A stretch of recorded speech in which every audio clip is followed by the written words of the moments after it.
Everyone, this is delicious Don Juan the Texas treat, and you are listening to the Countdown City WrestleCast.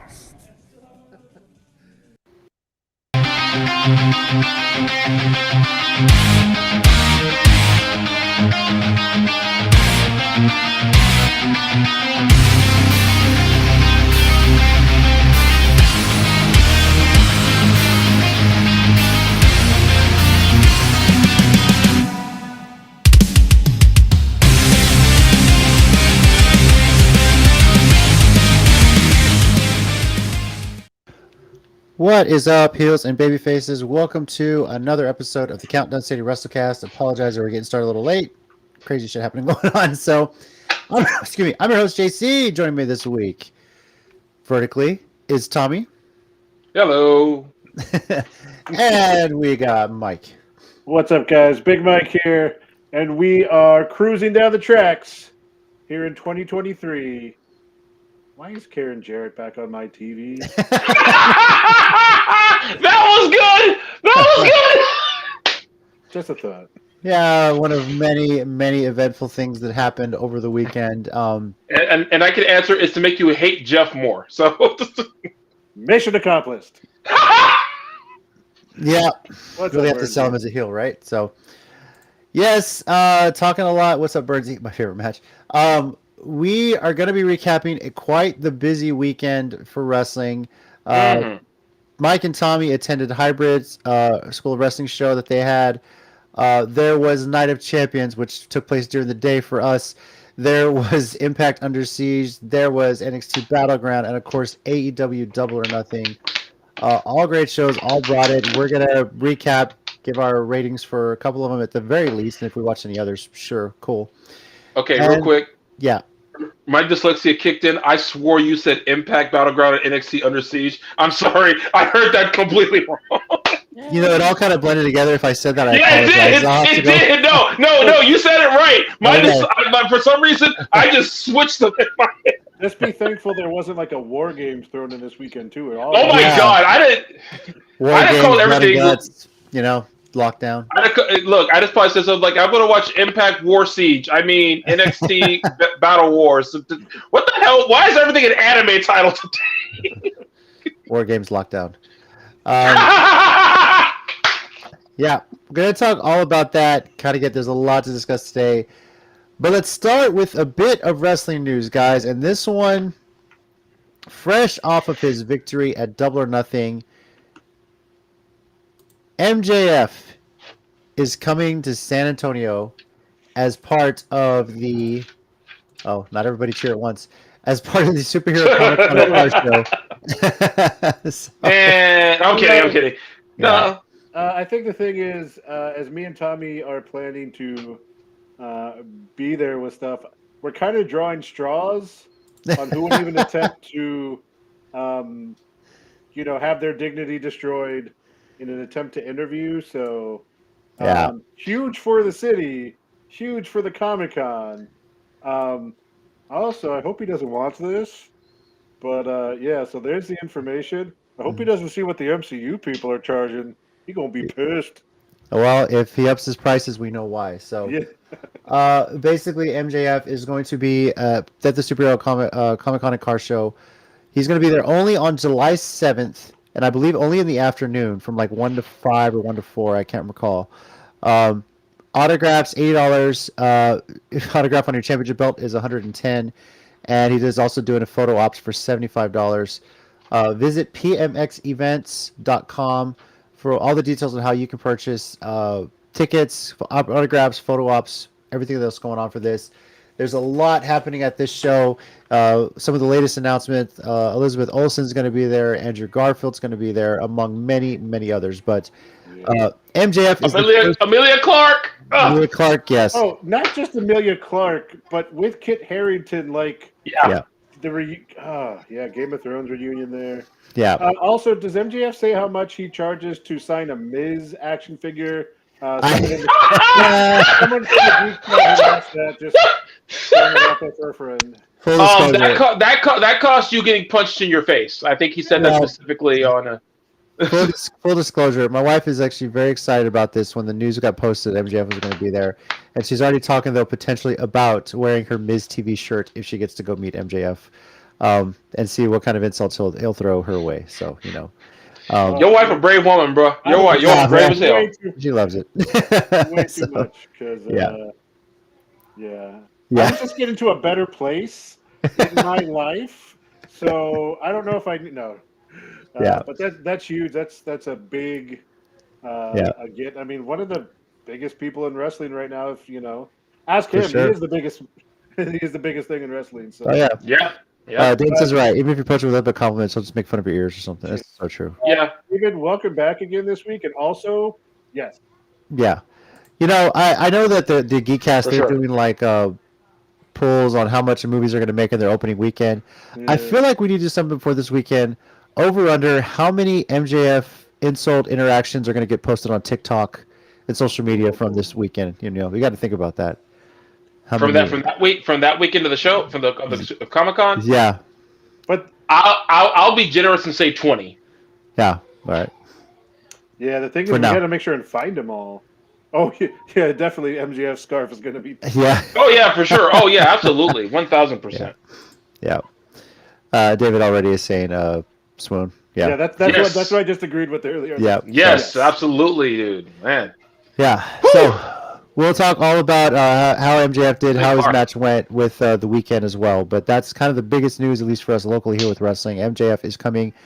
I believe he's the first wrestler announced. I say first because Bob is very good at holding on to some surprises, and who knows however many other wrestlers from AEW or even potentially WWE or Impact will be making an appearance as well.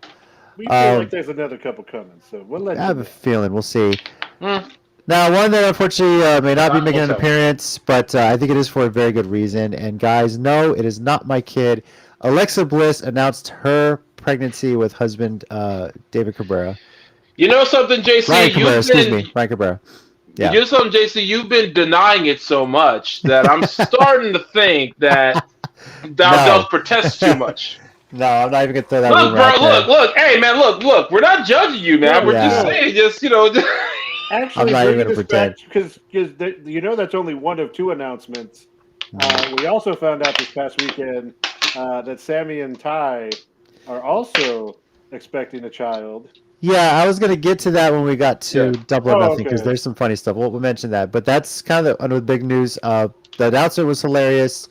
The onesie that says the biggest oops or something like that. It's just I saw it. That was amazing. Yeah. And even the wine glass says do not refill until December. So, yeah. Ryan Bliss are expecting. So. Right. Yeah, while JC's crying, my favorite was like this makes her the fourth woman possibly impregnated by Asuka, which I thought was amazing. Yeah. It's did you? I think was it Tina that shared it or Mike? Was it? No, it was me because I that wasn't me. Yeah, that wasn't me. I think that was Tommy. Yeah. So let's think about it. The tag team partners Asuka's has. We have Alexa Bliss now. There's Becky Lynch, Carmella. And Lacey Evans? Yeah. So apparently... either she's playing with them or tag with them. Huh? When did she take an AEW excursion? We're not counting that one. We're just saying for... I mean... Just... maybe... wow. Oh, God. Oh, boy. Here we go. Oh, don't put that out there, David. No. Vince will do it. That's the worst part. No comment. Vince would do it. I wouldn't doubt it. But thankfully he's not in charge of creative. Let's hope he forgets how to use Zoom soon. But I will say Asuka. Maybe she just met Ty somewhere like at an airport or something, and just gave her a hug. And apparently that's all it takes from Asuka. I Asuka think her father and children. One of our friends in the other WrestleCast pretty much said along the lines of, rather than deal with Asuka in the ring, they'd just rather get it on and have a baby with their significant other. So, yeah. Seems like a better option. Yeah. All right. Let's move on to something that happens this weekend because there's a lot to get into. First thing first, though, Mike, Tommy, you guys attended Hybrid Schools of Wrestling's event this past weekend. Tag Team Turmoil. Tag Team Turmoil. You guys want to just give us a quick rundown of the event and how it worked out? Because it's not often we see a show that's themed entirely around tag teams. So, what you got for us? It started off with a singles match, but but to be fair, it was I forget Jay I forget the last. Is it Jay Strong? Was that he's going by? I think. It's a new hybrid guy. Yeah, well, he's been. We've seen him as a ring crew and security. But I mean, I think it was his first singles match, right? And so that was fun. It was really cool. Dill Dempsey was there. Great to see him again in San Antonio. I haven't seen him in a while. You said a few things to him. I think I don't. Remember. I think I said something to him. I can't remember exactly, but his partner literally looked like Wheeler Yuta, but skinnier. And I don't know how that's possible, but also he had tiger print pants, and Tommy would not let him hear the end of that. No, I wouldn't. He had no business coming out in those, and I was offended as a person who thought fashion meant more. I thought we had all moved past those Zuba ugly ass pants. I thought we had put those away, but this fool found the pants. If I've learned anything from my wife being a teacher, it's this: shit comes back around. Yeah, you guys know Jinkos are back in style? Yeah. Are you kidding me? Yeah.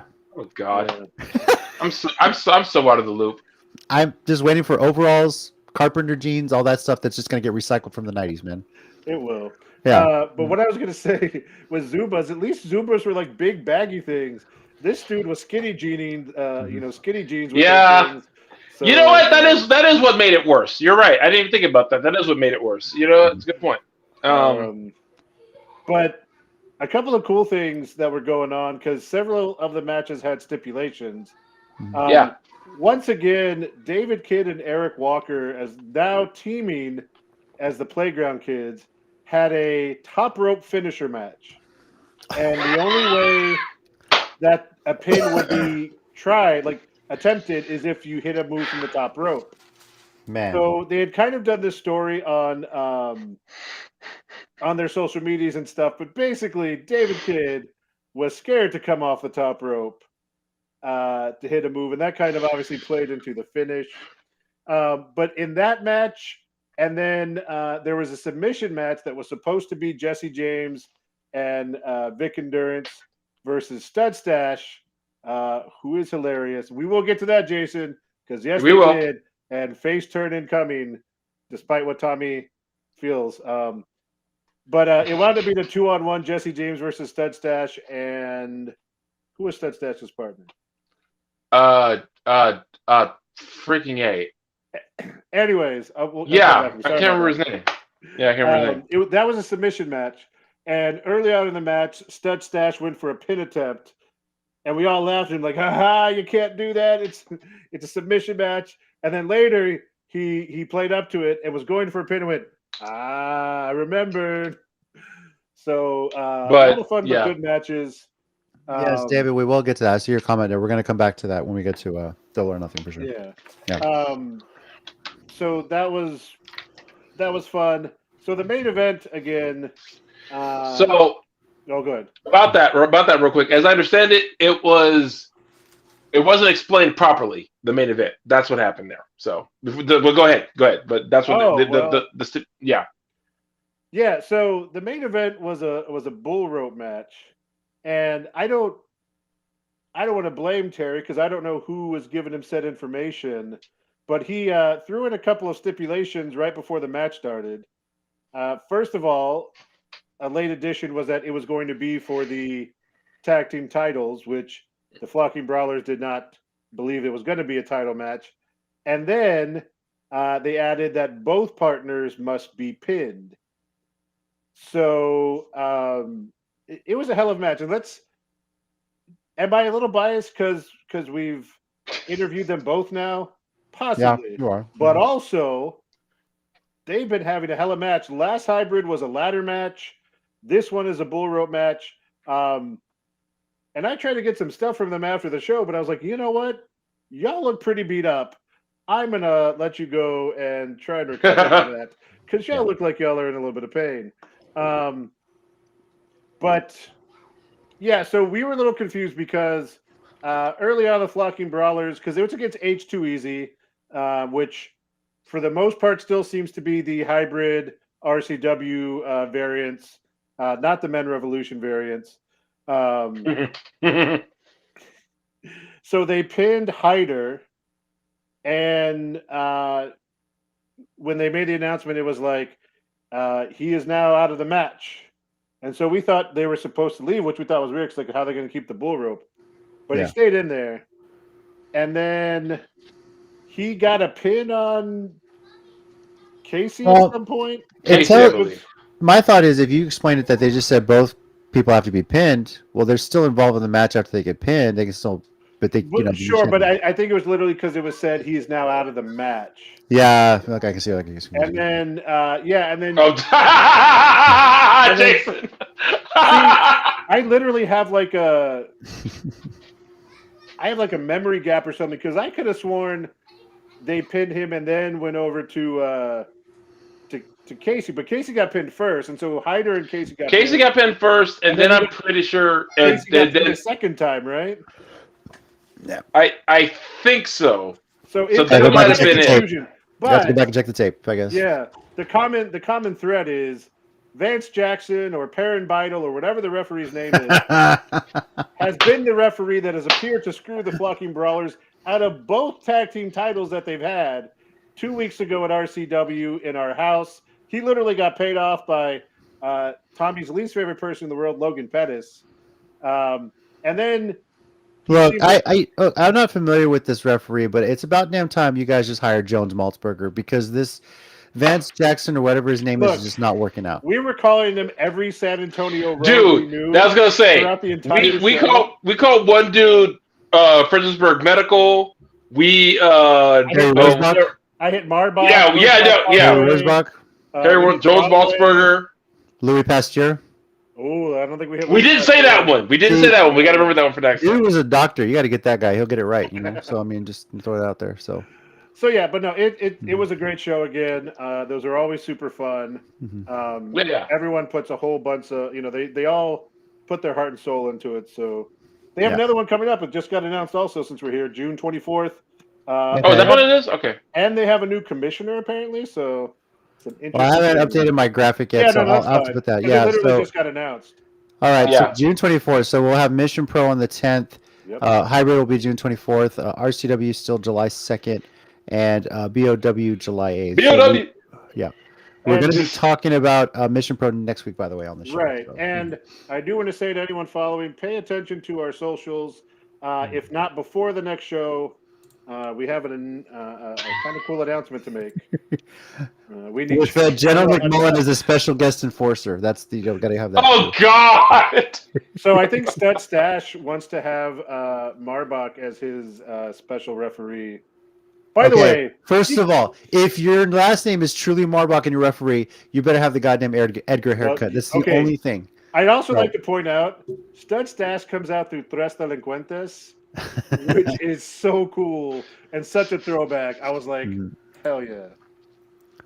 So, how about show rep name Rigsby? Rigsby, yeah. So, yeah. I mean, yeah. Anyways, we could be here all day calling the refs from San Antonio. Yeah, but anyways, go watch Hybrid. Go watch all the local wrestling. There is a lot coming up this month and this summer, so for sure. All right, well, let's get into what else happened this weekend, especially on the national/worldwide circuit of things. Night of Champions was during the daytime for us, but nighttime in Saudi Arabia. There's a lot to unpack, and obviously we could go on and on about all the shows that happened this weekend, but I want to just kind of go around and everyone give their top match and top moment of this show. This show? Yeah. Ooh. And I'll start with you, Mike. And if you guys have, I'm sure a lot of us may agree on the matches, but some of the moments might be a bit different for us. Do you guys have one in mind, or do you want me to start? Because I can kind of. I can. Either one of us can start. I mean, I'm ready. Okay. I'm ready. Well, I'll just say here, top match was definitely Rollins versus AJ Styles. That's what I was gonna say. It's just, I mean, and obviously, you would think that should end the show with a world title. But obviously, when you have the Roman appearance and stipulation with the whole bloodline thing, Roman's either got to start a show or finish a show.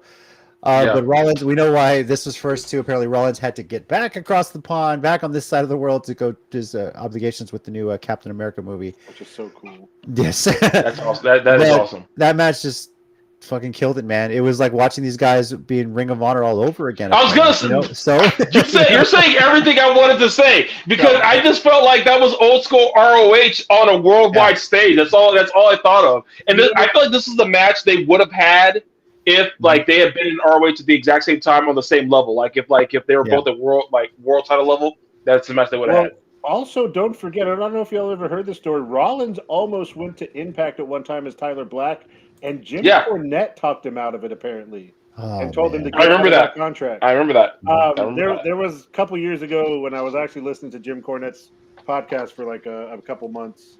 Well, considering what was happening at Impact at the time, this is the one time I can't blame Cornette. So but sorry. Well, just real quick because with that match, no, I agree 100%. But we talk about the greatest wrestler in the world sometimes. With Okada, Bryan Danielson. I think sometimes we leave off Rollins because WWE focuses, not as much on the wrestling all the time. That guy can go with anybody. And in fact, if we ever had True Forbidden Door, I would love Rollins versus Okada. I know he's fought Bryan Danielson before when they were in WWE, but Moxley again. He also fought Danielson. Here's a little trivia. Danielson and Tyler Black tag teamed against the American Wolves of David Richards and Eddie Edwards, and they wrestled to a 45-minute draw. That sounds nice. Yeah, it's so good. I of course have it somewhere. I'll find it and see if. Never say never in wrestling, Mike. Yeah. So. Yeah. Well, I do know Will Ospreay called out. He said he wanted to if they ever do a True Forbidden Door. He said he wants Seth Rollins. He said specifically, I want to wrestle Seth Rollins. I know WWE isn't big on collaborating, but man, it would be awesome. Hey, you never know. Triple H is running things, I would say my favorite moment from this was just the emotion with Sami Zayn getting to wrestle in that part of the world, being that he's of Assyrian heritage. And that was one of the biggest things why he hasn't been able to go to Saudi Arabia before. It's nothing like he has anything against Saudi Arabia. It's just that he's Syrian. There's a lot of tension between Saudi Arabia and Syria. Fortunately, they are working that out diplomatically. So to see him be able to go there, I'm sure he had a lot of family there in the crowd. They mentioned that. He was emotional. And then introducing himself in Arabic, which unheard of, in WWE television. I mean, obviously, you go to Mexico, you get, they'll bring back Lillian so she can introduce everyone in Spanish. But for him to be able to do that, and Roman Reigns looking confused, like, what the hell is he saying? It's funny to see that. And then you go on TikTok, people are translating it. It's like he didn't say anything bad. He was just introducing himself and saying, it's about time someone did this in Arabic. So that was really special. And like I said, Sami Zayn main event WrestleMania. Suddenly, Syria and Saudi Arabia are like, "Hey, we should work this thing out." Suddenly, and now Sami Zayn made events. Maybe in 6 months to a year, they're like, "You know what? We were all tripping. Let's all work together." All I'm saying is, Sami Zayn. We need a Ukrainian wrestler to main event WrestleMania because we can stop all the shit between Russia and Ukraine. That's what I'm saying. Okay. But I'm also saying that maybe the key to world peace is Sami Zayn. I'm not saying I'm right, but you can't prove that I'm wrong either. So. Mike, go ahead and give us your favorite match and favorite moment. I think I'm gonna agree as far as the match goes, as far as AJ and Rollins, and as far as the moment, that was definitely a huge moment. Storyline wise, though, obviously it's got to be Jimmy super kicking Reigns after the match. And that was my moment too. I saw someone, because I don't think I realized it the first time, and I've watched clips since then. They were like the guttural after the second super kick. Yes, like the guttural release of just like like that is someone who is finally releasing all their frustration. Rage. So that's a great moment. Good. That was my moment too. Like again, you guys just picked the things I was going to say, but also it's like I don't know if you noticed like Jay's kind of conflict. He even said Roman's real name, he said Joe, and I felt it was kind of like a mafia betrayal, because Jimmy kept saying we gotta go. It was like come on, they're gonna know we did it. We gotta go. Let's go. Come on. And so that's how it felt. It was such a good moment. I was like, It oh, was. And finally! for once, Roman did not get hit with a chair shot in the back like all these other betrayals that have happened. Because it happened with the Shields, happened with Sami They Zayn. couldn't At least take it was him a out super for the kick. whole night. You know, they I know. to get but, back up. So yeah. I mean, it's always worse when family just punch. But that's family. The family just punch you right in the face. They don't care. They're not going to stab you in the back. They're going to make sure they just see it coming. But that super kick was like a thing of beauty. It was like. Tommy, it sounds like you agree on the match of the night. Is there a moment of the night that we haven't discussed that stands out to you? That one, but I will say a secondary moment was Mustafa Ali getting like the chance to shine for a minute. I didn't think he was going to win, but I like the fact that they gave you a little bit of belief for a second there until you remembered. Oh yeah, Gunther's about 500 pounds of angry Austrian who will kill you. So never mind. but also, I don't think we say this enough either. Props to Gunther. Because I think he is very underrated in his ability to make everybody look good. Okay, I legit think he's like one of the guys who, when all said and done, everyone's gonna remember was like wrestlers in particular, like, oh yeah, no, he made me look amazing because he's that good at it. Yeah. So. All right. David, also, real quick. Oh, sorry. Yeah. I don't know if Jason's still in the chat, but I'm surprised he hasn't mentioned Asuka winning the title. Yeah. I couldn't believe that either. I was shocked that they pulled that trigger. Yeah, again, as we're going through this, if you have a favorite match, favorite moment from all these pay-per-views, as always, please let us know. Put it in here, and we'll discuss it.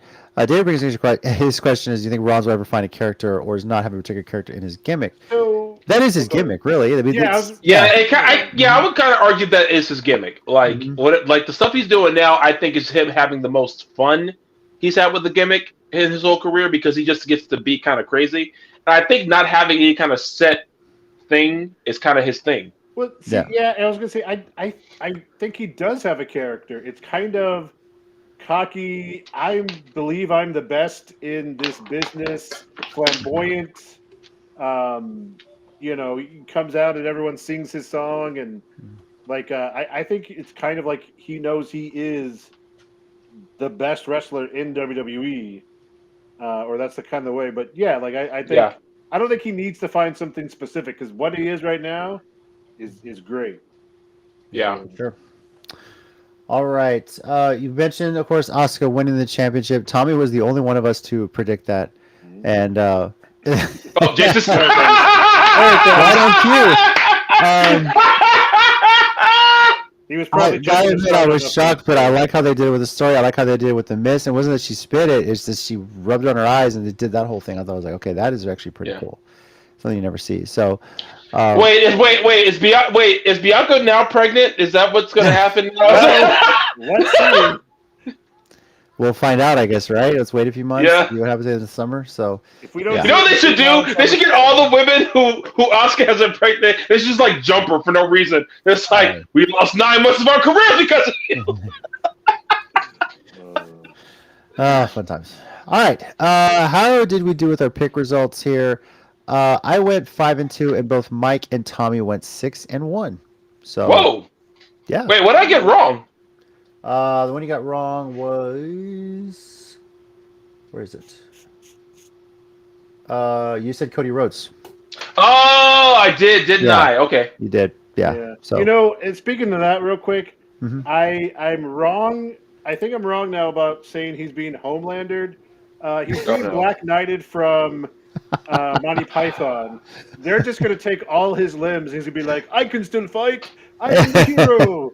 I got the limbs. It's a flesh wound. The worst part of that was when the second you said Black Knight, I knew exactly where you were going with that. And I was like, no. Brock's just like beating him with his own limbs. He's like, I don't feel anything. So he's just a torso, basically. Yeah. So, yeah. All right, on to our WrestleCast ratings for the event. 0 to 5, 5 being WrestleMania 17, and 0 being December to Dismember. I'm giving this, I guess I would say a 4.25. It was actually a really good show, but what was the point of Rhea Ripley and Natalya? Why did that match get booked if it's only for a freaking minute? You know? Yeah.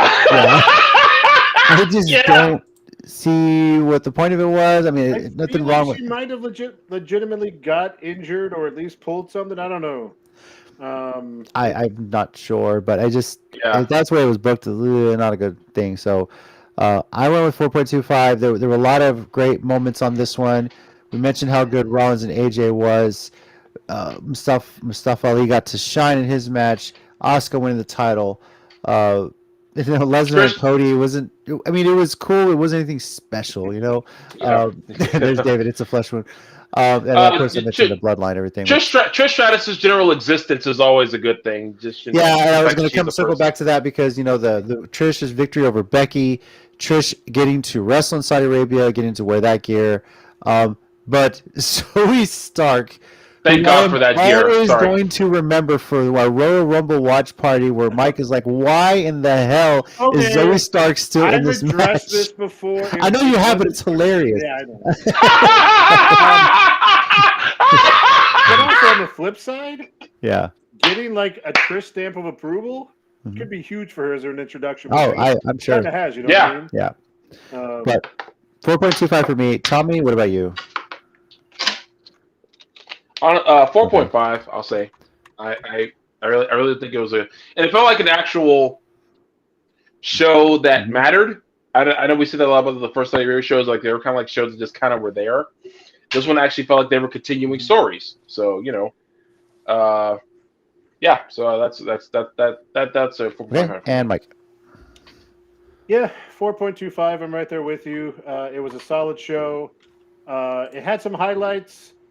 With the first match, with the storyline, it kind of bookend, I guess you could say, some highlights, and then it kind of solid in between. I don't know if I'd put it up there quite, with some of our higher rated shows, but it was solid all the way across. Okay, I'm trying to edit the damn caption here. It's not letting me. What's going on here? It doesn't like me editing captions for some reason. All right, so pretend I'm just putting it up here. 4.33. Night of Champions rating. Overall, 4.33. I don't know why this restream's being a bitch right now. God damn it. Okay, well, anyway. I know we don't do this very often. Y'all go ahead and move on. I'm going to need to step away for just a second. Sure. I'll be right back. Keep going on. Sure. Okay. All right. I'll hide his camera while we keep going here. We'll move in now quickly to a discussion here about Impact Under Siege. I know this wasn't so that we most of us got to see, but this one kind of was a bit of a carryover show because they do have a pay-per-view coming up next weekend, which we're going to discuss on next week's show. But just some quick results here out of this. Joe Hendry retained the Impact Digital Media Championship. The Death Dolls defeated the Coven on just a tag team match. Those were part of the pre-show. Nick Aldis defeats Kenny King. Rich Swann, Sami Callihan, and Jake Christ defeated the Design 6-man tag match. That was Jake Christ's first match back with Impact since that whole controversy with his brother. Trinity defeats Giselle Shaw by submission. Let's see. ABC Bullet Club defeated Subculture to retain the Impact World Tag Team Championships. Trey Miguel defeated Chris Sabin to retain the X Division title. Yeah, I know. Alex Shelley wins a 6-way match to become the number 1 contender for the Impact World Championship, which Steve Maclin retained over. Honestly, of everyone in that match, I did not have my money on Shelley. I got to be honest. I really didn't think that was going to happen. I thought it might happen, but yeah, Shelley is going to be is now the number 1 contender for Steve Maclin's Impact World title after he beat PCO in a no DQ match. Impact in their multi-man matches. Yes, I know. Yeah, dude, I know, because when I saw Shelley, I saw Shelley when I was like, what the hell? He won? Bane of my match predicting life. Going back quickly here, So I mean, And then David wanted to say this about. Oh damn! I mean, we made the same joke. Made the same joke, but I mean, look, right now it is. We said the same thing about the Universal title at first. Until Kevin Owens made it something. So if Rollins makes this title mean something, and we're going to see it 3-4 times as often as we see the other ones. So but you're not wrong. Back to Impact, a match that I want to go back and watch, and that was finally the Deonna Purrazzo defeating Jordynne Grace to retain the Impact Knockouts World Championship. This also means that Jordynne Grace can no longer challenge for the title as long as Purrazzo is champion. This one has gotten a lot of praise on social media. I've seen about how good this was, and that's just something when you're semi-main, obviously, right? This one didn't even go on last, but people were wondering why it shouldn't have. So something I definitely want to go back and try and watch if I can. But no major title changes on this event. But like I said, this one was a bit of a Impact Plus carryover. If you have Impact Plus, you can go back and watch it. But this one was a bit of a build-up to get ready for Against All Odds, which will be next weekend. So yeah. And I think I can explain why this didn't go on last is because there was so much blood from Macklin and PCO's damn match. There was a way they were going to clean all that up before that match. MJF makes in the post AEW media scrum. So Scrum? What do you say? We'll get to it. We'll get there. We'll get there. Sorry. Talk about it. So. All right. Okay. Overall, though, based on the results, pretty good show. I'm going to try and just give it a watch when I can on Impact Plus as well. And see as because next week, like I said, we will be discussing Against All Odds, among other things. So now, NXT Battleground, WWE's second show of the weekend. This one a little bit smaller, but I'll go through the results for you guys. Wes Lee retained the NXT North American Championship over Tyler Bate and Joe Gacy. Noam Dar retained the NXT Heritage Cup, winning 2-1 over Dragon Lee. I need to go back and see that because I'm very curious to see how the rounds work on this. So I've seen some of the older ones when we had NXT UK. It's interesting, but also apparently he had some help and he may be like forming a new stable with some random NXT people that like had kind of been lost and not lost in the shuffle. Well, kind of, yeah. So okay. Because I didn't get to see all of it, but I read some of the stuff and saw it, so I was like, he may have like a new group coming together, so it'd be interesting. Let's see here. Ilza Dragunov defeated Dijak in a last man standing match. Yes, I need to go back and see that. Yes. I got to see that one. Just what I've seen so far. Gallus defeated the Creed Brothers to retain the Tag Team Championship. Tiffany Stratton defeated Lyra Valkyria to win the vacant NXT and Women's Championship. So if you had Valkyrie or Valkyria in your name, you were probably going to lose this past weekend. And finally, Carmelo Hayes defeated Braun Breaker to retain the NXT Championship. So, definitely. Obviously the only title change here was Tiffany Stratton winning a vacated title. Sorry, vacant, couldn't be there to defend it. I know. So never is. I think some of the bigger shocks of this show came from the NXT following it. Yeah. So quick breakdown, like what happened yesterday or Tuesday. Anything that stands out? I know. Well, for one, Mustafa Ali showed up and kind of ominously stared at some of the guys in the ring, and then as Carmelo Hayes was trying to leave, out of literally nowhere, freaking Baron Corbin just blitzes him, throws him back in the ring. Hits End of Days and holds up the NXT title. Interesting. Now, strangely, I wasn't against that. I was like, I was watching after that. I was like, okay, didn't have that on my betting pool, but okay, let's see what happens. So both of them are on the free agent list that were neither drafted. They are SmackDown. And while Brock was a big name, they put on there. There was also some that were kind of like. I think it's literally just these guys are solid hands, good wrestlers. We can send them wherever we need if someone needs, an opponent, a thing like this. And, they've had success over the last year or two with some main roster people who maybe were kind of not doing much or need a little something different, sending them down to NXT, for little runs. So, okay, hold up. You mentioned the free agent thing. Yeah. Why did I suddenly get in my head Brock Lesnar showing up at NXT and challenging Braun Breaker? You know what? I had a similar thought, but literally just destroying everyone for a 2-hour show. I wouldn't mind seeing him against Braun Breaker. It would be something, But Jesus Christ, I don't know why that just popped in my head. Can you imagine them just kind of like Mike said, like the reverse, like they start fighting at the beginning of the show. The camera keeps showing them fighting all over all over the performance center. As the show ends, they just come stumbling out of the back to still punching each other. With the implication being, for 2 hours, all they did was hit each other. Also, it was revealed. So I don't know. how much I've kept up or at least seen things, but the parking lot of the NXT Performance Center is literally the most dangerous piece of land in America. It is. Like, don't listen to all this stuff about these different cities that supposedly have like bad crime. Apparently, you are not safe anywhere in the NXT parking lot. Well, apparently the person who's been attacking all the females was revealed, the hooded figure. That's and right. It was Thea Priestley. Interesting. Or I'm sorry, Blair Davenport, that's her new name is. Well, her NXT name, right? Yeah. Yeah, Okay, it's her new name, yeah. Formerly B. Priestley. Blair Davenport in NXT. Revealed as the one who attacked, like, So, how many have gone down over there? Like, a bunch. I don't know, but like a lot of people.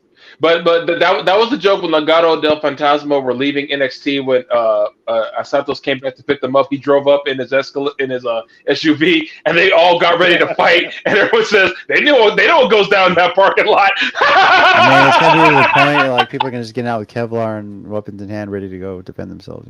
So. At this point, if someone doesn't one day get out of their car with a kendo stick in their full wrestling gear, also carrying a suitcase, I'm going to be disappointed. Yeah. At this point, we just need to have the matches start in the parking lot and end in the ring. Smoke bombs, just like his distractions. Like, run! Night vision. Cut the lights. Go. Do it. Go. All right. Full ninja espionage fights out of that parking lot. Well, a quick rundown of NXT Battleground. Yeah, another show I'm going to try and go back and watch too. It is on Peacock. It happened to run the same time as AEW Double or Nothing, which is where a lot of my focus was too. Yeah. So, yep. And that's what we're going to get into next and discuss AEW Double or Nothing from the T-Mobile Arena in Las Vegas. Just freaking crazy how far this has come from the first Double or Nothing. Yep. And guys, what a show.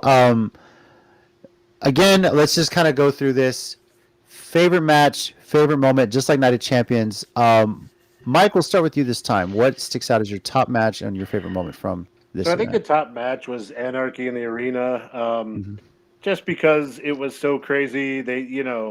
You got Blackpool Combat Club, you got the Elite, they're pulling out all kind of stuff.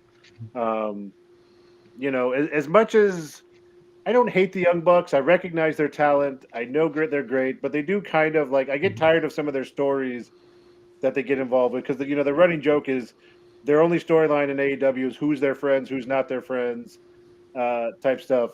But they always bring it in matches, and the exploding super kick on the thing, that was insane, just out of nowhere. You don't expect a firework to go off, and someone made the joke that was a bigger explosion than the ring explosion from the Moxley Kingston match. I was like, you're not wrong. It really was. Nope. But personally, for me, I mean, there were a lot of moments. My favorite moment was Statlander returning finally. Yeah, I was gonna say, Mike. Mike was over at my house watching, wearing his best friend's T-shirt, and so it's that was a nice coincidence. Yeah. So definitely for me that. All right, Tommy, favorite match, favorite moment from Double or Nothing? The Eric and the Arena match was good, but my honest favorite was the Four Pillars four-way match. I really did think that they pulled out all the stops. I hate it when MJF has a really good match because I have to give him credit. It's so painful because because when he wrestles really well, I'm like, damn it, man, where has all this been all this time? But then again, it's he stores it up, and I can't even front. He's gonna have a long career ahead of him. Well, but he pulls out all the stops in these matches. So, theoretically, but he pulls out all the stops. It was really good. All four of them showcase why they are, who they are. It was really good. My favorite moment, it probably was the Acclaim rap. I think Caster's rap might have been my favorite moment. The Dominic thing. And someone on Twitter said it best. How Buddy didn't break is beyond me, because that was the funniest thing ever to me. Anybody could name Dominic? What the hell, bro? Chris, that line killed it. That's all anybody talked about in that entire rap was how is Buddy getting cucked by a guy named Dominic. But you forget when he's like, how is this a called the House of Black when there's no black guys in it. And that was my favorite too. How does absolutely. Malachi Black get away with blackface? It's just Jesus. Which also put into our head something for later that I want to go back because I forgot about this. Maybe like my honorable mention moment. That band played Wild Thing for like the first 10 minutes of the match was hilarious.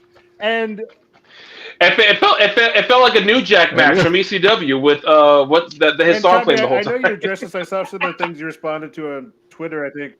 Oh, dude. Okay, but in all fairness, at first glance, because we were there, JC, and Tina, it looked bad. And we were like, okay, it's a mask. But I think also because Max had thrown that out earlier about, how does Malachi... It was in everybody's heads. So, if you had just worn the mask and not painted this, you're good. Yeah. But you painted that, I was like, what was the point? So... Also, I don't know. Let me ask you, Tommy. Can a Caucasian person not put black paint on their face in any context? Like... if they're military and it's camouflage. There was a guy who has a full comedy set about that. It's hilarious. I'll find a link and send that to you. But honestly, look. Here's the thing. People get this confused. And this isn't something my problem. This is my mini rant with social justice warriors sometimes. They confuse blackface with face paint. There are two different things. Face paint and blackface are not the same thing. Because whenever two people are doing like a festival or Viking cosplay, when they paint their face, that is not blackface. Because they are doing a whole thing of a certain culture that has historically done that. What that guy did was just being creepy, painting his face because he had a mask on. And also, if you're going to keep having this argument, anytime someone plays Batman, they have to put on dark eyeshadow, then they're doing blackface. So, no, it's not. It doesn't count. Blackface is a whole thing. It is you legitimately painting your face to have the appearance of a black person while imitating a black person. That is where everyone gets it wrong. Old school Michael Jackson. Okay. They could do new school Michael Jackson. You're not wrong. But it's like, but that's my point though. It's like, you got to Voldemort it, but see, that's my point though. It's like I think people would so fiercely want to defend something. It's like, but there was nothing. He just painted his face. But it wasn't again. It wasn't him. Like 5-10 seconds. Like, ooh, okay, it's a mask. Okay. Yeah. Now, if he had done that and then played Chuck Berry's Johnny B. Good, we'd have a problem. But personality. Flies? No, I'm just kidding. Yeah.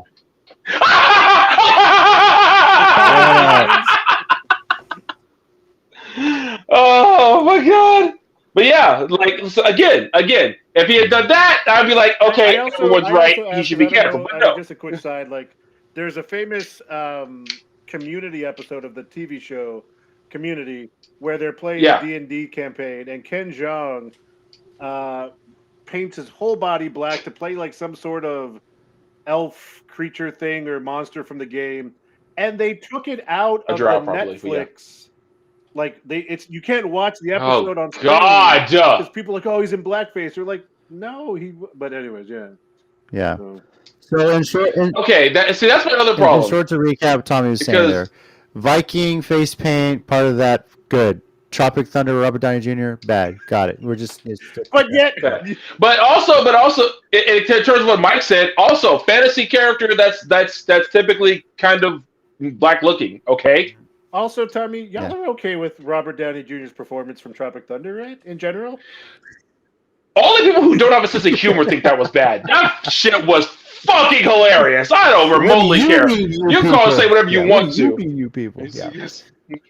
I'm a dude playing a dude disguised as another dude. He loses himself. I'll get to the difference was with that one is that was the joke. Yeah. So that was the whole point. My match of the night is definitely I think it's the Four Pillars, and it's I enjoyed Anarchy in the Arena, but for a while that shit was a clusterfuck, man. You just at which point you might as well just split screen, just get 4 cameras out there, split screen all the action going on. It was hard to follow on TV.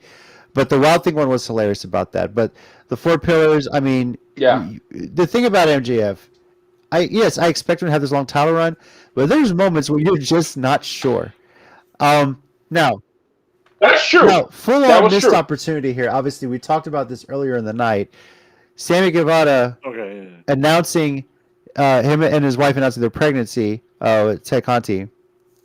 MJF, best on the mic. Seriously, how do you not get the microphone like you delay their match and say, "Look, I know you have a kid coming, lay down." Okay, I get that, but when he doesn't do that, it's like, all right, maybe you don't have a kid coming because it's probably not even yours. Get on the mic and say that. If you're such a heel, you could just like.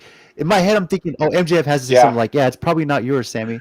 Just to throw that out there as a full-on heel, and people would have been okay with it. Also, can we mention when we were watching it, the three of us, when they stop at the top of the ramp and pull up the signs, we were like, "Oh, Sammy, you're not a face. No one likes you. What are you doing?" And then he starts like, "Oh, okay, they're gonna like him. That's a face thing. Never mind." Yeah, it's a face thing for sure. We can't hate you for having a kid. So, favorite moment. You guys mentioned the rap. You guys mentioned all this stuff, Chris Statlander thing. I'm gonna say how Orange Cassidy won the Battle Royal. Yeah, in a very Orange Cassidy fashion. It was so good. Kids were cracking up about this because, they were excited to see Orange Cassidy, and they really threw everybody at him in this Battle Royal. And for this whole big thing, and he just walk up, kick his hand off, and that's it. It's over. It was so hilarious. Earlier in the match, hadn't he done like another high impact move on the apron or something? Or taking one or something like that. Yeah. Like I think he did something, and so you're expecting another big or like his orange punch. No, just a casual kick. Just a casual kick, which is so great. I did forget one moment that was my close second. Takeshita finally going heel. Yes, he showed up. Because I saw it coming for months, and then they finally did it. I was like, yes. He showed up as part of the Anarchy in the Arena, yeah. So I was waiting to see what Tommy's reaction to that would be, and we got it there. So, if you want my actual reaction when I got to see or hear about it later, I was like, no, they finally did it. This is gonna be amazing. Just to kind of follow up on that, I don't know if you watched Dynamite or saw that. So the announcers reported. Because they went to talk to the Elite in the back, and they were like, Marvez was like, "Hangman, I heard that Omega's not even here. He went back to Canada." And Hangman went, well, he is out of the country, but he's not in Canada, ... And so everyone's like, he went back to Japan to get a Bushi.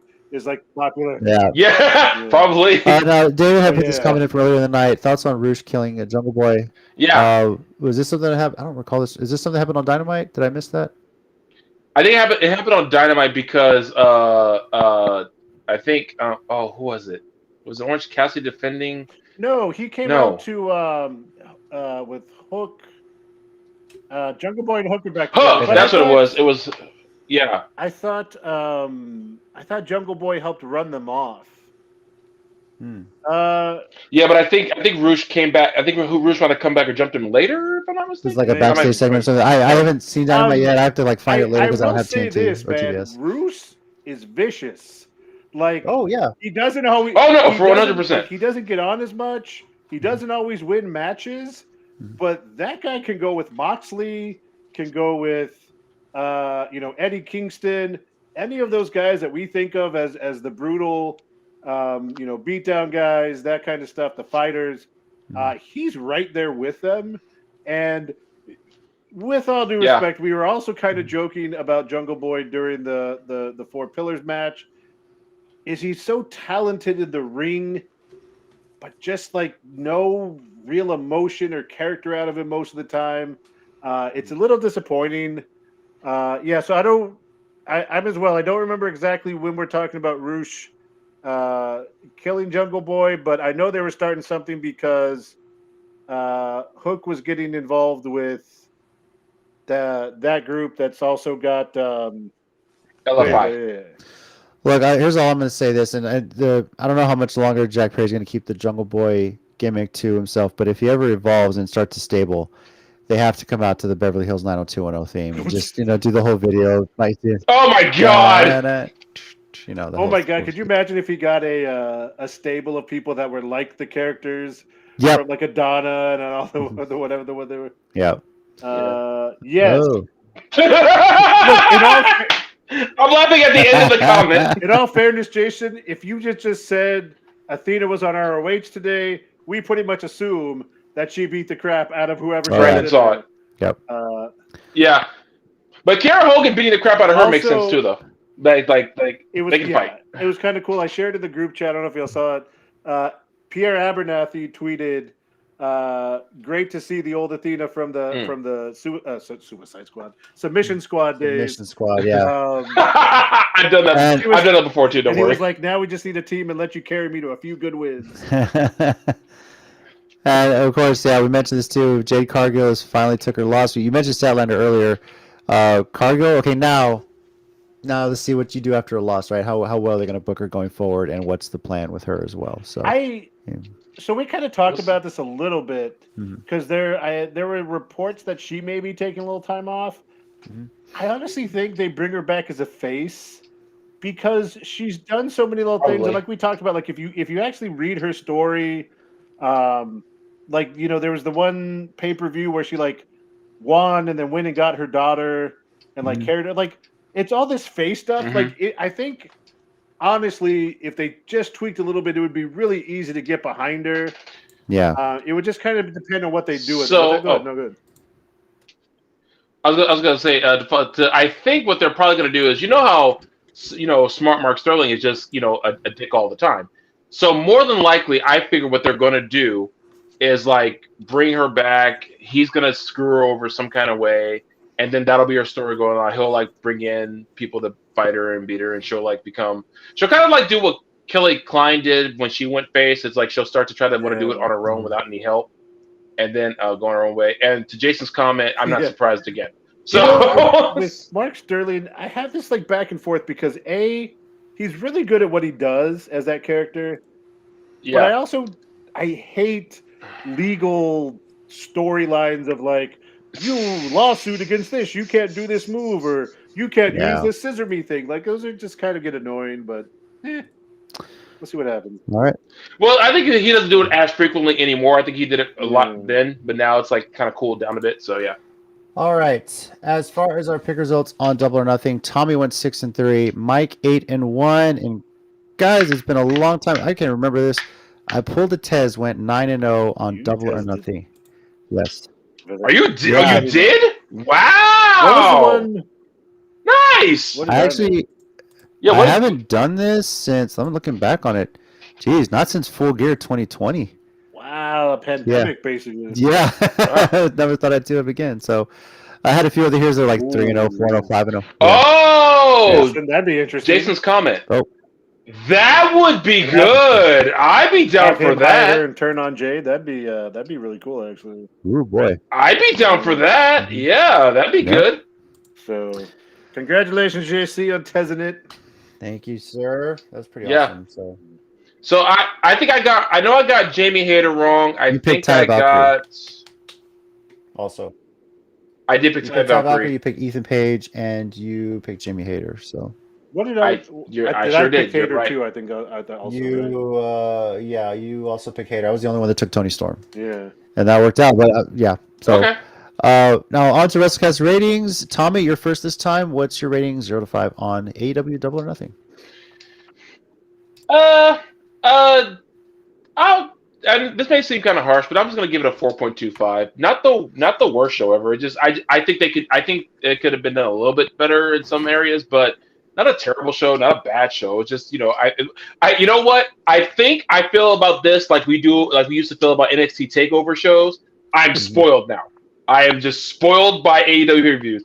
If it's not hitting on all cylinders, I'm like, well, why did they even bother? But I don't want to be that bad about it. But I would give it a 4.25. Not a terrible show, not even a bad show. I really am spoiled now. I think. So. All right, Mike. What about you? I'm gonna go 4.5. Just because there were some things that, for me personally, that I really like the Statlander return, the Blackpool Combat Club doing what they do. Also, a very cool story with the Blackpool Combat Club in that the week before on Dynamite, Wheeler and Claudio had a match against the the Lucha Bros for the ROH tag titles, and the Young Bucks had interfered, and Wheeler had taken the pin. Then he pinned Omega in the Anarchy in the arena match, which I thought was really cool. So, fun little thing there. And again, I don't think there's really anything bad. Like we didn't even hit on the Adam Cole Jericho match. I think it was pretty solid all the way across. They put on good shows. Nice. Sure. My rating on this one is a 4.25, the same rating I gave Night of Champions. I feel these two events were right on par with each other. A lot of good events, a lot of positive things. The Tony Storm, unfortunately, that match was just really short. Like I feel like they could have done more with that. Now I understand Jimmy Hayter's legit hurt, and they're telling that story as well. Yeah. So I get that. And they made her look strong because it took the whole Outcast continually like. Oh yeah, for sure. I mean, and granted, it still did last longer than Rhea Ripley and Natalya, but still, still, there were some good moments there. It was just at points the show did drag a bit for me. Nothing against that. There was a lot, and by the time we got to Anarchy of the Arena, that was just hard to follow. I know it was great. It was just hard for me to keep a track of everything. Maybe I'm just getting old. I don't know, but. There was nothing really about these events that stood out to me that said one was better than the other. I had them on par, and they were both just enjoyable. So I had a 4.25 on this one. I think I gave Night of Champions more because of the payoff of the Uso Bloodline storyline. I think just how they finally pulled that trigger to me was just set the show over the top. And of course, Styles and Rollins absolutely freaking killing it was the other thing. And that had been even if that night had been a one match pay-per-view like we have seen before, I still probably would get it upwards of probably like about a 4 because that match alone to me was one of the best I've seen in a long time. I agree with that. Now, real quickly, we do have a bit of, before I get to that, it's not letting me update captions yet, but I will say our overall rating for Double Nothing, again, 4.33. Yeah, and I think that's fair. Yeah. Now, quickly before we get to 1 minute warning, we have a bit of breaking news here, guys. A wrestler announced for the Superhero Comic-Con and Car Show. Oh, yeah. And that is Rikishi. Nice. Post on his Instagram, he's going to be there all 3 days of the Superhero Comic-Con and Car Show. Looks like he'll be raising money as part of Bustin' for Autism as well. So that's awesome. Yep. Also, we might need to ask him what he thinks about his sons and his family. Who is the real? I mean, he's got at least 3 there, so head of the table. So that's super cool. Rikishi says, "It's me. Like it's me." MJF was the first. Rikishi's the second. Who else are they going to bring in? It'd be interesting to see. So, Tommy, you think we could convince him to do the dance with us? I would love. I mean, I've got no rhythm. I'll do it. I don't. It's also Rikishi, so now I have very little for a black guy, but I'll do the dance. On top of all that, though, I'm getting a confirmation from Steady. Superhero Comic-Con and Car Show promoter Bob Wills is going to be on the WrestleCast next week. We'll be doing the show Wednesday at 8 p.m. Part of our preview against the odds, but we're going to have him on to talk about the Superhero Comic-Con and Car Show, talk a bit about the wrestlers coming in. Maybe he'll announce some more for us. Maybe so we'll see what else gets announced by then. Maybe we hit the big time, boys. Let's see what happens, and looking forward to it. Follow the socials. But again, guys, that'll be next Wednesday at 8. Yes, an hour earlier than normal. My daughter's softball schedule has changed a bit, so Wednesdays is good for me with that too. If up an earlier time, so we're gonna have to start promoting it. So everyone gets ready for it. So far, MJF. So far, Rikishi. Let's see who else potentially gets announced. I'm just being optimistic here. Like I 2 is great. I hope there's more. Come on, Claudio. Come on, Claudio. Hey, I'm down for that. Where's Statlander? Hey, that could be good. With that, we'll get into our 1 minute warning segment here. Mike, do you have something this week? No, there was a lot of wrestling, but I think we covered a lot of stuff. I'll save stuff for next week. All right. What about you, Tommy? I do. Give me. I just remember what it was. It's Japan related. I was just gonna go. I'll give you all a preview while he sets up. It's about Japan. Yeah. Yeah. I figured I might as well just cut out the middleman, and there was no shock there whatsoever. Where is it? Freak. All right. This is the problem with me not having my user computer.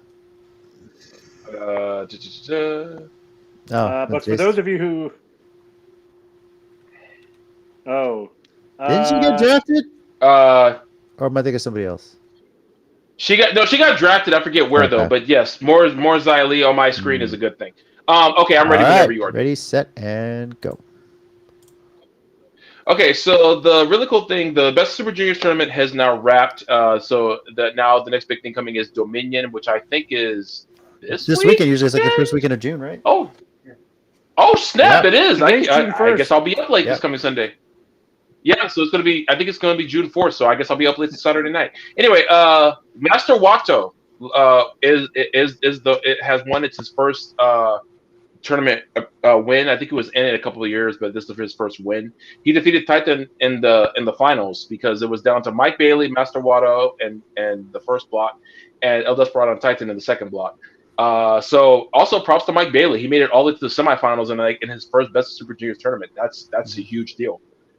So now I believe Wato's getting his shot at Dominion, if I'm not mistaken. I think so, because also, and Mike, I think you heard about this before even I did, because it's the one time you heard about something New Japan related. Claudio will be making his debut. New Japan Pro Wrestling, when he teams with John Moxley, they along with Shota Umino are taking on Okada, Tanahashi, and Ishii for the never openweight 6-man tag belts. There it is. Also, that's Master Wato's facing Hiromu Takahashi. There's the Tsuji's facing Sonata. David Finlay, by the way, is being challenged by El Phantasmo for the never openweight belt. The tag titles are vacant right now. Both the IWGP and the Strong tag titles, because one half of Aussie Open is injured at the moment, even though they just recently signed with AEW. I don't know if you guys heard. Wow. Okay. Yeah, they signed with AEW. So that's it's going to be Goto and Yoshihashi, Evil and Yujiro Takahashi, and Great Okan and Aaron Hanare. And Mike, by the way, you might stay up a little bit for that show as well, because Jeff Cobb's getting his second shot at the New Japan Television Championship. This Zack Sabre Jr. And there's also, it's going to be Lance Archer and Will Ospreay for the IWGP United States for the number one contendership for the IWGP US. If he just pictures your face on Ospreay, he's got the title in the bag. I'll say that. I hope he doesn't do that for a variety of reasons, but So JC, can I get my minute real quick? It's something I just Sure. thought of.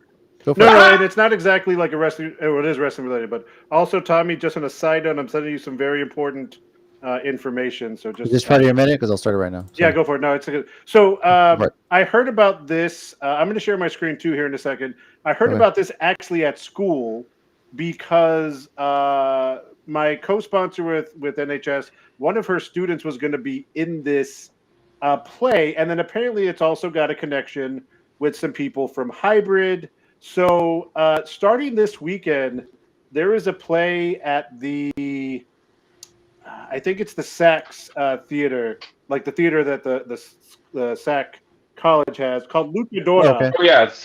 So it starts this weekend.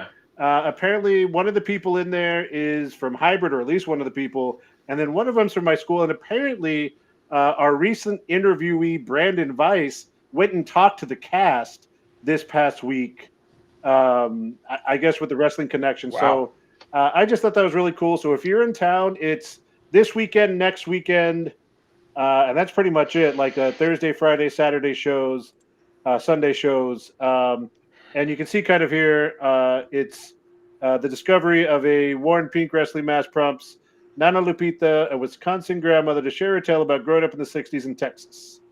And so it seems real cool. And I just thought I'd share that real quick because I heard about this earlier when I was talking with my co-sponsor, and then I saw it on Brandon's social medias. So thought that was really cool. If you're in town, check it out. It's Luchadora, and it's at the theater there with Sac College. So I thought that was pretty cool. Very cool. Maybe you should check that out. Yeah. Awesome. So. All right. For 1 minute warning, I'm just going to say this weekend is what has been so great about wrestling recently. And I want to say that because this is the first time in a long time where we had 2 or more wrestling shows, and there's no one bitching about what was better. No one's saying Night of Champions was better, Double or Nothing was better, oh, NXT stepped up, WWE better step up. We didn't have any of that because it was all good. And that's what's great about wrestling. And just to kind of have it right now, I was looking back on this. In 2019, our worst overall rated show was a 2.93, and that was Hell in a Cell. In 2020, our worst That's the show. Heat Lab? Yeah, I believe so. Yeah. 2020, that our was the worst Heat Lab, rated yeah. show was Extreme Rules, 3.25.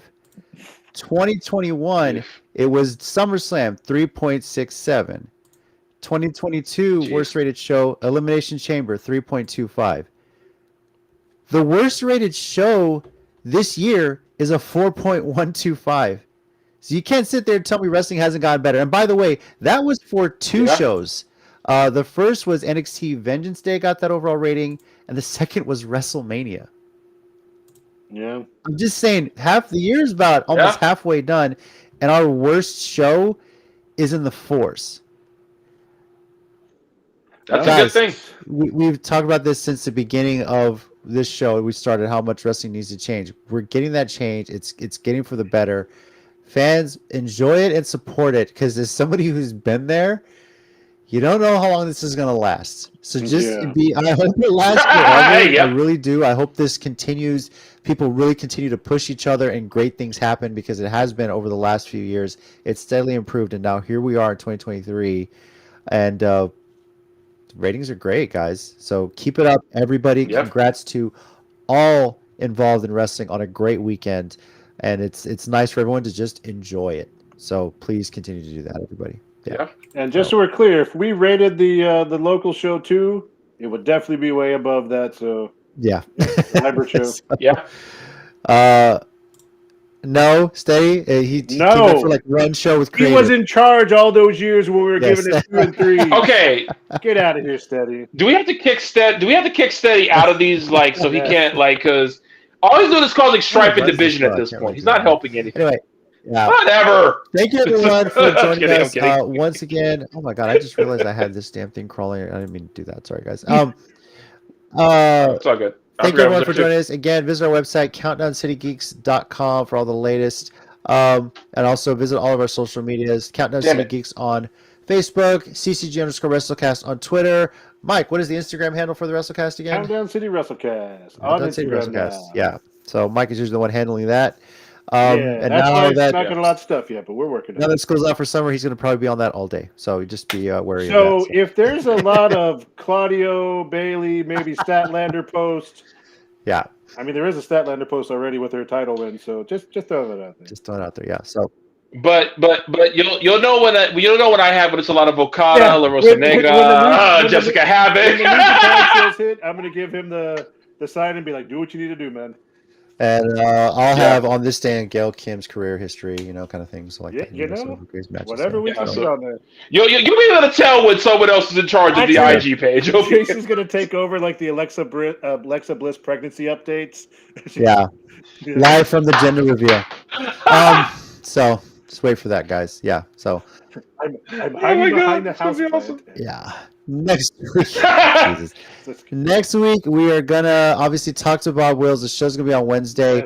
That was breaking news. He'll be talking about Super Comic Con, talk about MJF, talk about Rikishi as he's already announced. Maybe there'll be more. Hopefully, this is gonna be a huge show. I mean, you got freaking Andrew Garfield coming. Yeah, that's gonna be a huge show. Yeah, I don't know if you've looked at some of the updates, but like not just the people they're bringing in, all the interactive things. Yeah, they are gonna have there. Like VR and the car show part of it, and like a whole arcade that's free to play, basically. Like it looks. Look, if I'm there, you're probably just gonna find me in the arcade. Because because I can't put Zelda down as it is right now. It's freaking. I believe you. Next week, aside from that, we're also going to preview Impact Against All Odds and Mission Pro Wrestling's True Colors, both events taking place. And we will finally reveal our picks for Mission Pro True Colors. Yes, officially. Jason, so, yeah, make a decision. Also, I don't think Mike watches, but Mike on Twitter, decision will be given next week. Uh-huh. I hope he watches next week. We'll have to tag him specifically. Like, hey, again, I'm just going to say bugging me about. hashtag and new. I'm still going to go with that. So, yeah. Bastard. Thank you, everybody, for joining us on this week's episode of the WrestleCast. And it's been a lot of fun talking about this. It's hilarious. I'm thinking back to last week, I said, and this next week we're going to talk about everything we discussed today. Hey, we got through it. I thought these were going to be some long shows, but we made it through everything. And I do appreciate it. Guys, wrestling's in a great place, and I love it. Once again, over here, we got Tommy. Thanks, guys. Mike. Thanks, guys. Be good to each other. And I'm JC. And as always, heels and baby faces, remember, pro wrestling is real. People are fake. Reach for the sky. See you next week, everyone. Bye. Adios, Gunther.